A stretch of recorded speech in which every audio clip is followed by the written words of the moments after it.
ایک مسافر کی دعا یہ ذہن میں رکھ لیں. کبھی نہ یہ تین دعائیں.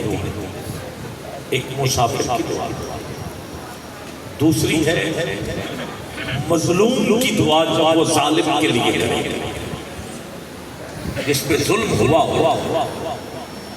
اور وہ دعا کرے مالک اس نے میرے ساتھ ظلم مالک دعا رد نہیں کرے. اور تیسری دعا ہے باپ کی دعا. دل کی تختی پہ بات لکھی، ماں دعا دیتی رہتی ہے کیونکہ اللہ نے، کیونکہ وہ رحیم ہے، اللہ نے اپنی رحیمی سے ماں کے رحم کے اندر وہ پیار قدرتی طور پہ رکھا ہوا. جیسے وہ مالک ہم سے پیار کرتا ہے، وہ رحیم ہے اور اس نے اپنی رحیمی والی صفت ماں کے رحم کے اندر، جس کی وجہ سے ماں بیٹے کو دعا دیتی ہے. مگر باپ جو ہے یہ دعا دیتا ہے مگر جب دیتا ہے مالک دعا رد نہیں کرتا، قبول کرتا. اس لیے آج کا میرا اہم پیغام آپ لے کے جائیے. یہ نہ کہیے باپ سے کہ آپ میرے لیے دعا کریں، ایک بناوٹ سی ہے، اس نے دعا کر دیا نہیں، باپ سے دعا لیا خدمت کر. جب اس کی خدمت کرو گے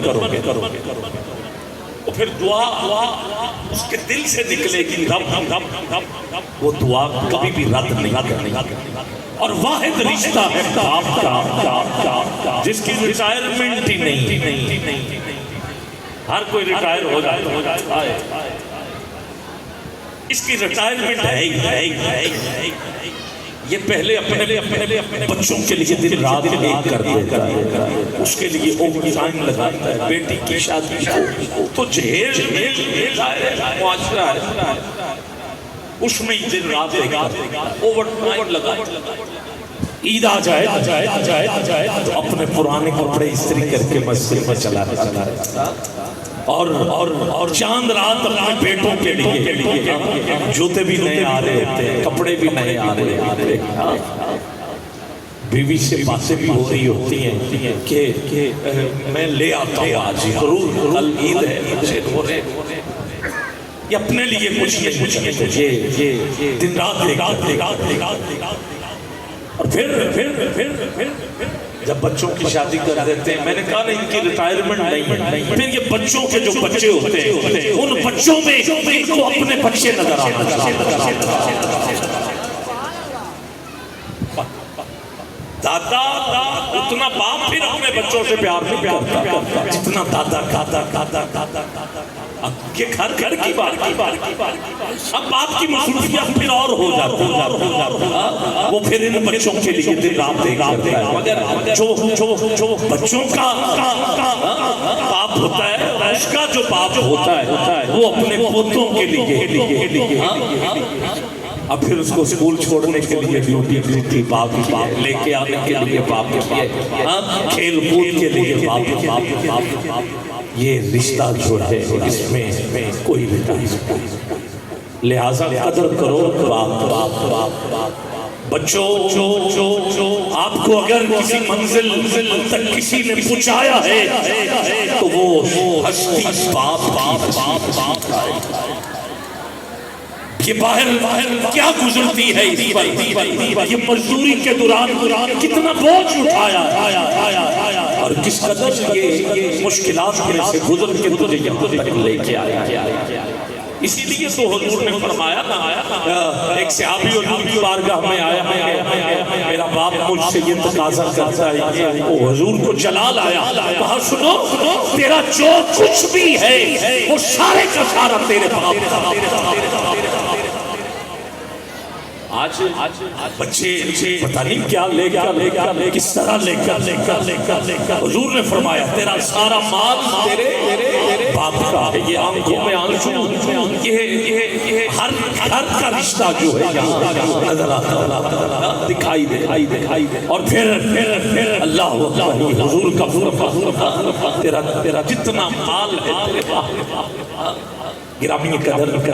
یہ وہی دور تھا جب لوگ باپ کو بوڑھا ہو جاتا تو منڈیوں میں فروخت کر کے اب یہ گھر کام کاج کا نہیں رہا، اس نے ہمیں پالا ہے تو کیا ہو.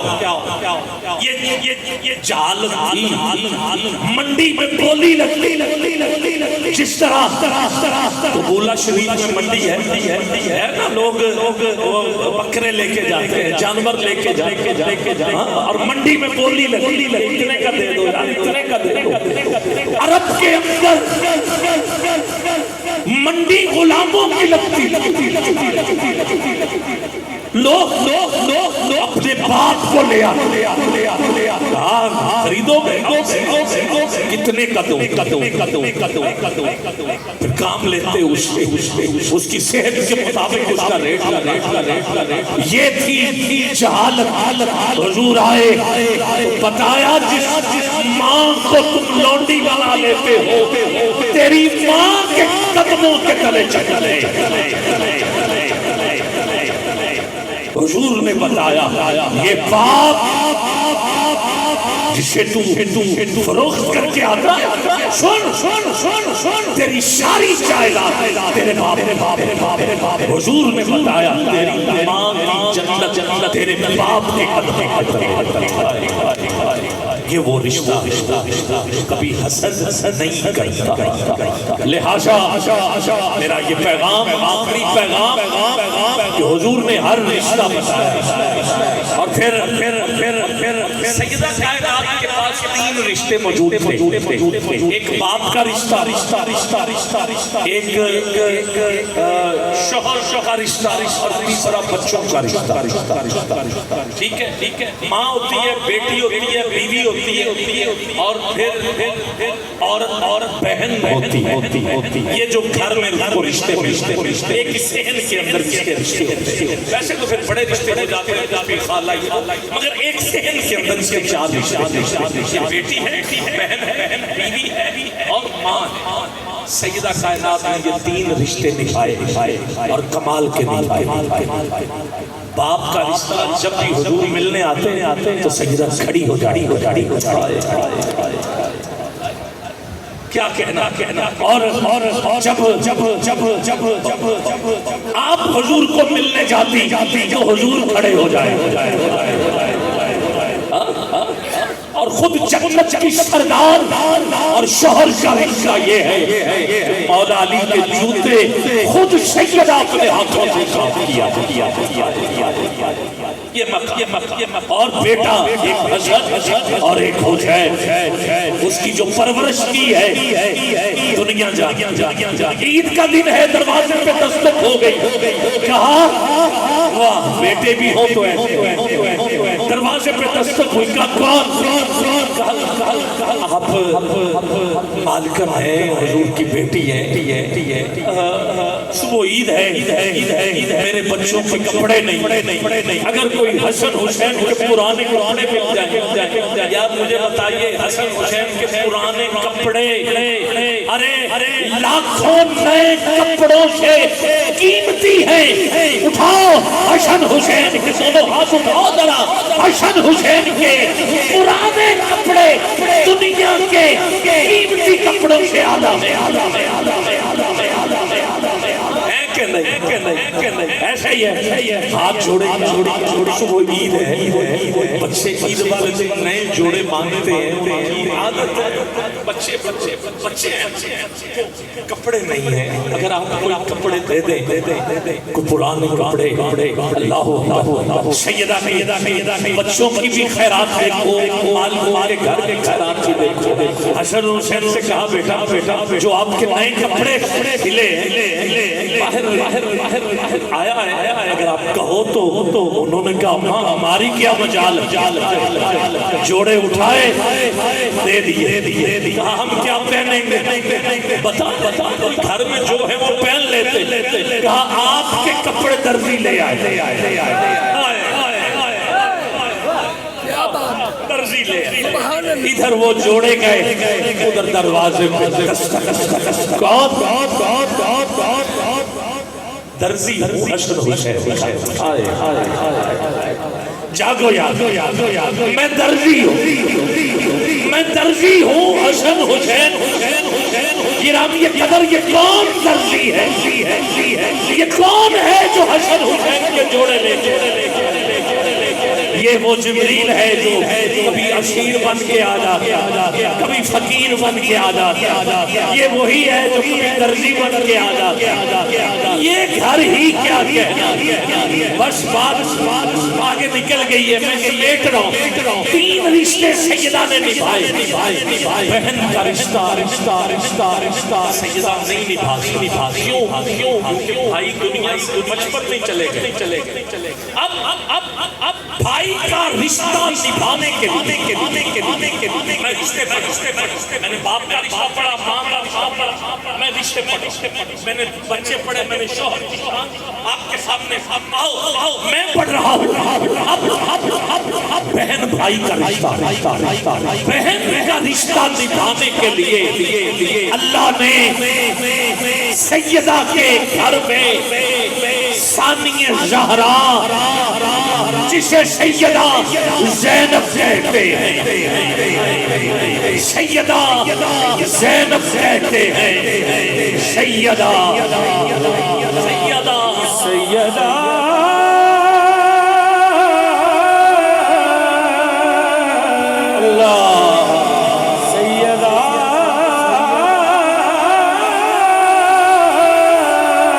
شہزاد بھائی میں آپ پہ اتنا راضی ہوں، آپ نے ہماری مائیں بہنیں بیٹیاں ان کے لیے یہ جو پردے کا اہتمام کیا ہے نا، میں سلام کرتا ہوں اس پر، اور میری ماں بہنوں کے لیے ایک جملہ، کچھ عورتیں گھر آئی، انہوں نے سیدہ سے کہا کہ زیور کیا ہے، کیا یہ کڑے زیور ہیں یا انگوٹھی زیور ہے، ہار زیور ہے کہ کانٹے زیور ہیں، سیدہ نے کہا نہیں، کہا پھر کیا ہے زیور، آپ نے کہا عورتوں کا زیور ان کا پردہ ہے، ان کا حیا ہے، ان کا پردہ ہے،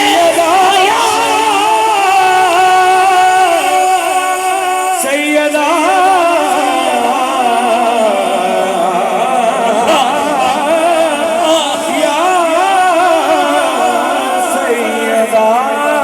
اٹھا سکتے ہو دونوں ہاتھ، آخری 2 سے 3 منٹ تجھے واسطہ سیدہ کا دے، ہاتھ نیچے نہ رہے، بہن کا رشتہ نبھانے کے لیے علی کے گھر میں علی کی بیٹی آؤ علی بن کے آئی ہے، زہرا بن کے آئی ہے، کون؟ سیدہ زینب، یہ زینب وہ ہے، قبلہ صرف 3 دن یہ حسین کے بغیر رہی ہے، ورنہ اس ہستی نے ایک دن بھی حسین کے بغیر نہیں گزارا، عابد خیال وہ 3 دن کون سے تھے؟ عرب کا رواج تھا جب بیٹی کی شادی کرتے تو بیٹی سسرال میں 3 دن رہتی، 3 دن ادھر رہتی، نہ بھائی ادھر جاتا نہ بہن ادھر آتی، زندگی کے بس یہ 3 دن سے جو سیدہ زینب نے بھائی کے بغیر گزارے، ورنہ کسی بھی موڑ پر زینب نے حسین کو خود سے جدا نہیں کیا،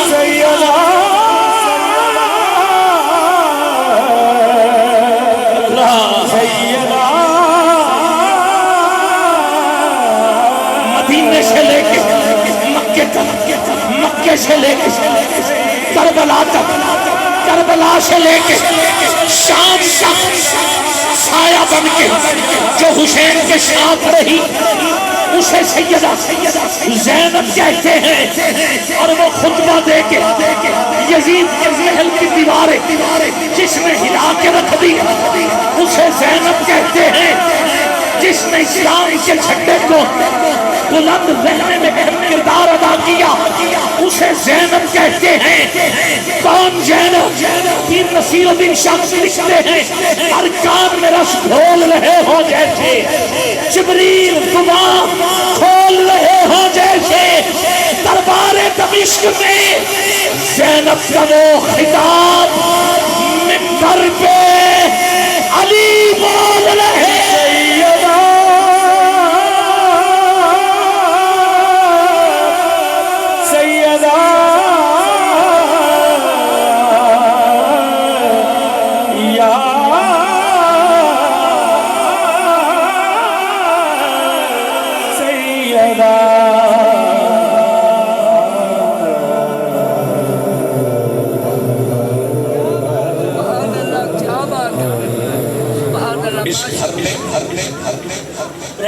عملی طور پر ہر رشتہ نبھانا سکھایا، کیسے پیار کرنا۔ اور جب بات حضور کی آئی نا تو اسی گھر میں یہ بھی بتایا کہ جب گل حضور دی آئے تو پھر ساڈے بچے قربان حضور محمد قربان، ہر فرد قربان۔ آؤ گرامی قدر آخر میں خاور علی قادری صاحب بڑا اچھا پڑھتے ہیں، اور میں نے جب گزشتہ آپ سے پہلی ملاقات جب ہوئی احمد علی حاکم صاحب کو آپ نے پڑھا اور کمال پڑھا۔ آج بھی اپنے استاد محترم کو آپ یقیناً آگے لے کے بڑھیں گے، ایک مل کے نعرہ اور وقت لگا ہے میں مانتا ہوں۔